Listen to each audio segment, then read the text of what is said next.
everyone, welcome back to Grounded Haven Homestead. Today we're going to be taking you along with us in the garden as we do a bunch of harvesting. I think today is going to be a perfect day to bring you around because it rained all day yesterday, so we didn't really get out here and harvest. And this time of year we have been harvesting every single day because if you miss even a single day, things just grow so quickly. So since we missed that one day yesterday, there should be a lot for us to pick, and everything will probably be really big as well because of that rain that we got. It probably just made the garden explode, so we're gonna have a lot to do today. I've got a couple of baskets here as well as a bowl for herbs. So this is our normal basket that I use, but today I've also brought out this really big one. Aaron made both of these, by the way.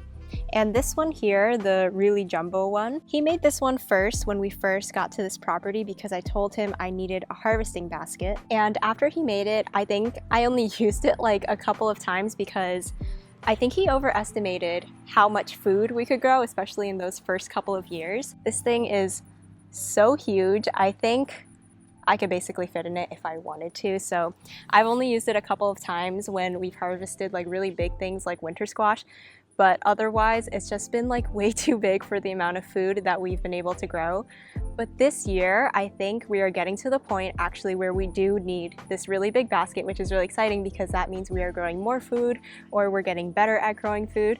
So today I have the big and the regular basket. I think we are going to definitely need both of them because we have a ton of things to harvest today. The thing we're going to start with first is our zucchini. And you can see our plants are still doing really amazing. I think we are just now getting to like the very, very peak of zucchini season. We have been picking so much.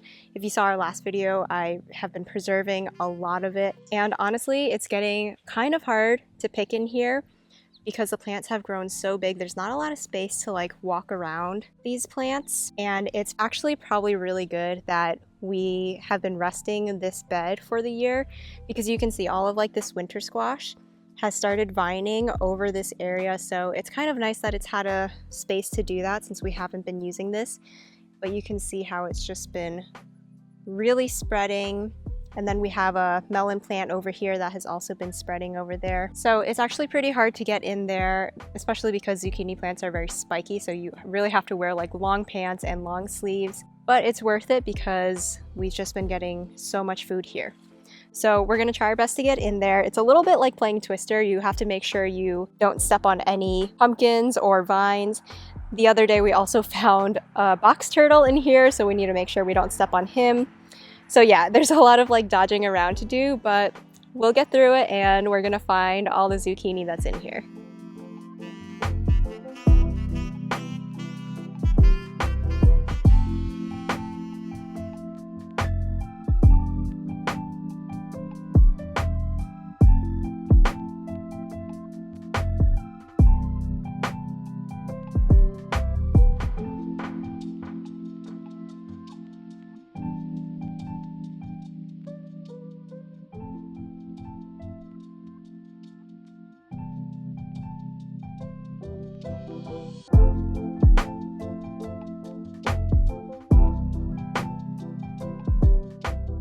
We have a trellis here with a couple of pickling cucumbers. It does kind of look like the vines are dying out a little bit, and I don't think we have any to pick today, but we did pick a bunch the other day. And I just wanted to show you here our cantaloupe plant. You can see we have several melons growing on here, and they're starting to get kind of like that texture.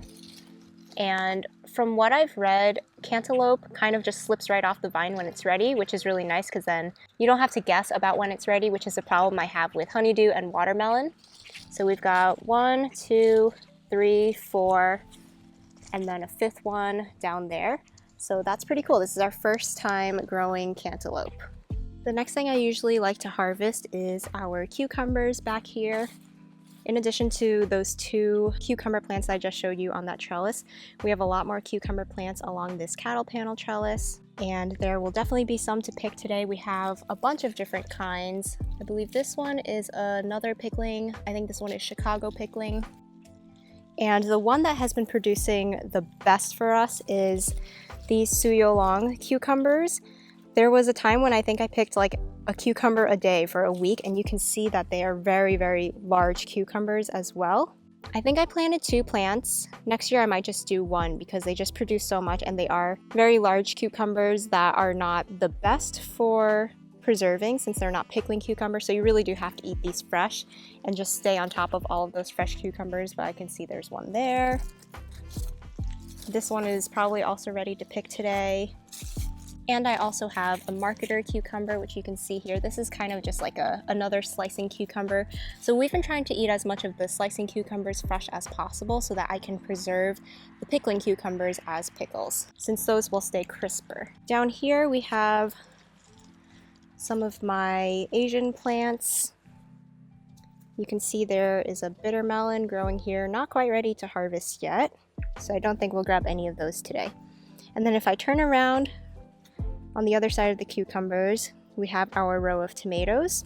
And the tomatoes are kind of like in the beginning of their season right now, so we have been picking a good amount of them, but I haven't had a lot to preserve just yet. So we've just been eating them fresh, having a lot of salsa and fresh tomato and cucumber salads.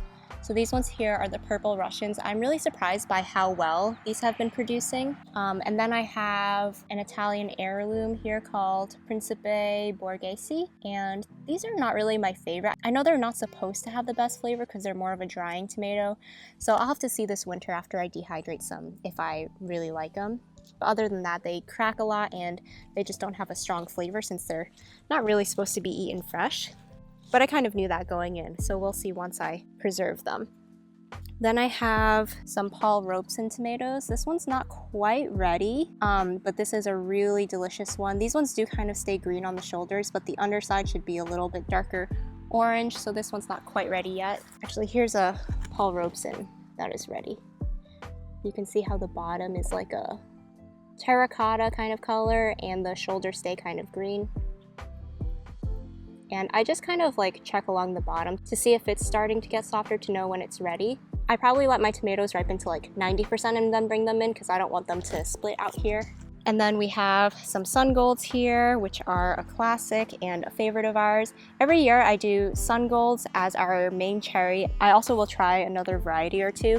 So this year I tried these pink bumblebees, and I'm just not a huge fan of them. I don't think they have the best flavor, and they're kind of just like bland and watery, and a lot of them have been splitting, probably more so right now because it rained all day yesterday. But yeah, just not a huge fan. And it's kind of just hard to beat the sun gold in terms of flavor and production. So that's one that we would always grow. So we'll see next year. I'll probably try another cherry variety in addition, but I will definitely always grow sun golds.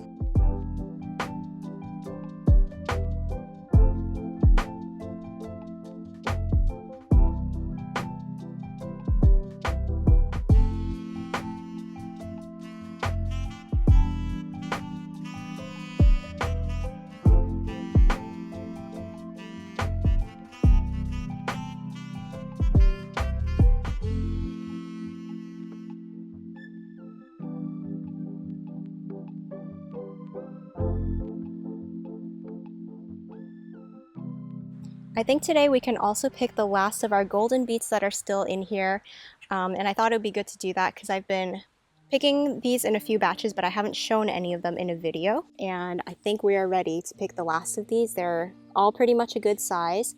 So I planted them kind of like in clusters, and we've just been picking out like the biggest one of the cluster and leaving the other ones to get larger, and that has worked really well for us this year. So you can kind of see here how there's like 2 in a cluster and they'll just grow right next to each other. And yeah, some of these are a little on the small side still, but this is like the 3rd batch that we've picked from, so I'm okay with that. And I kind of just want to reset this bed and plant some of my fall root vegetables in here, so I would rather just get all of these beets out and then we can weed it out and then replant it.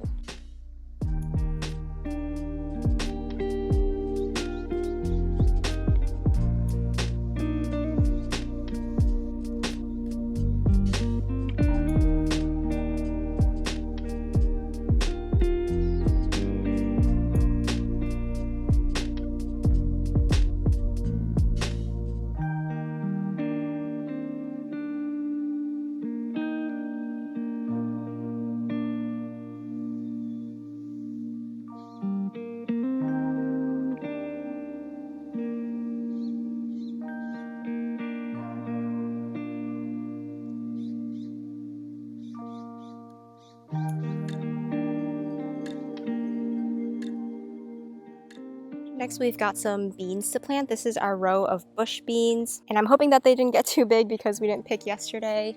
They do tend to get very large in just a day, but I think they look pretty good.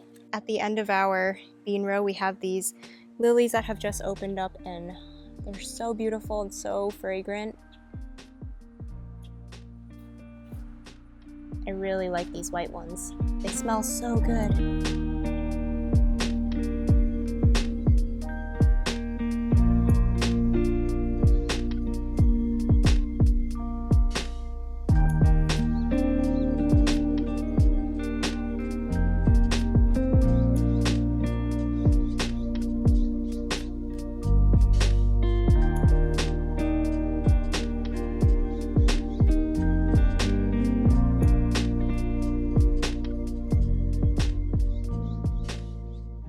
We've got some more beans to pick here. These are pole beans.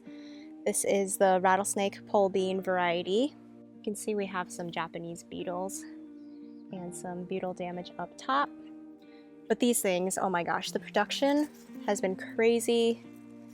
You can see this one is pretty large. But they've been producing so much, really good use of space. You can get so many beans out of a pretty small square footage with pole beans, so we're gonna pick those next. Beans are really not my favorite thing to pick because you have to do it every single day, but they're so worth it because I just love having preserved green beans. They're so convenient to have in the winter, so it is worth it.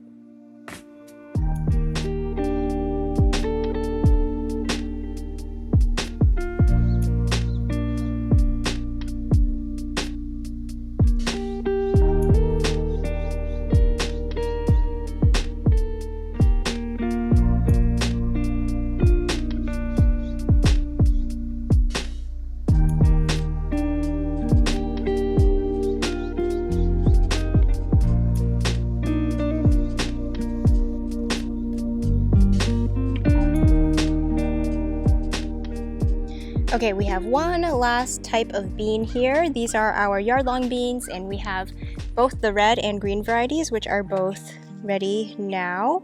I like to pick them when they're about this size and thickness.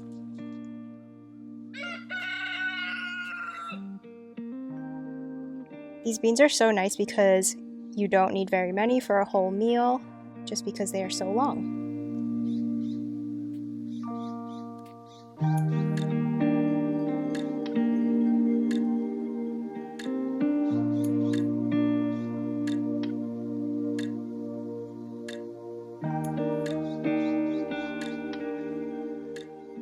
Next, we're going to grab some of these eggplants, which have been doing really well. We've picked probably about a dozen already, and I just like to pick them when they are a good size, and then I can sort of feel a little bit of give, like they're starting to get soft, but they're not fully soft, and that's when I like to pick them.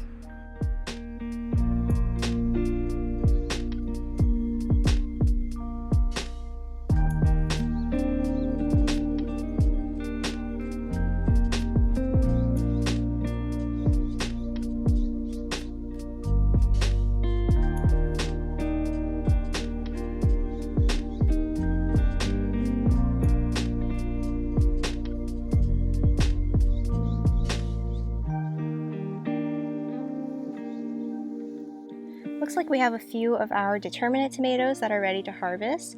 Got a couple over here. These are like kind of slicing tomatoes. I also have some plum tomatoes over there. We're also gonna pick some of this basil. I think we're gonna do a really big harvest today. We've been picking leaves here and there like for salads and stuff, but I wanna pick a whole big bowl today, and I'm going to preserve it as pesto that I'm going to freeze. So we'll grab both of those things in this bed.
we're back in this tomato row again to pick some more basil.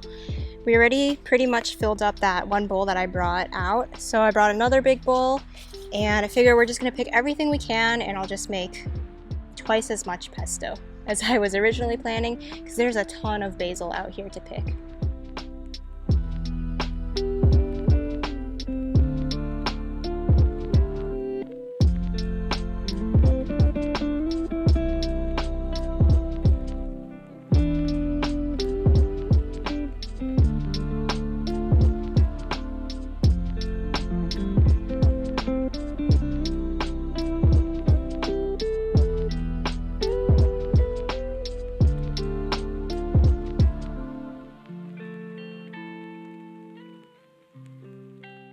The last thing we're going to harvest is some calendula. I planted a lot of it this year because I like to dry it and infuse some oil with it, and then I will make a salve out of it.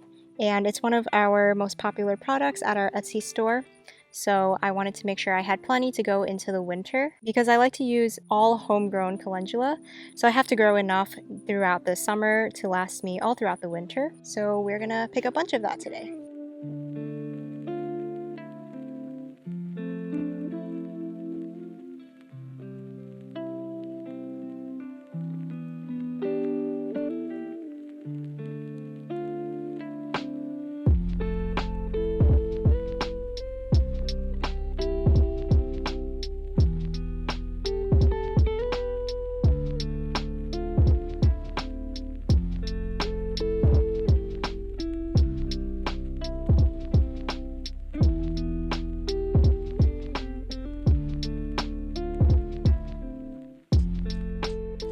Here's our final harvest for the day. We laid everything out so that you could see. We have a ton of beans, tomatoes, cucumbers. We had more cherry tomatoes, but we already snacked on a bunch of those. Our beets, more cucumbers, zucchini, 2 huge bowls of basil, and our calendula.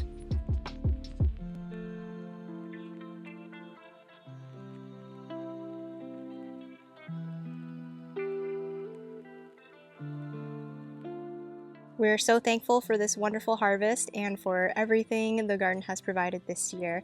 Hope you guys enjoyed this video. Thank you so much for watching, and we'll see you again in the next one.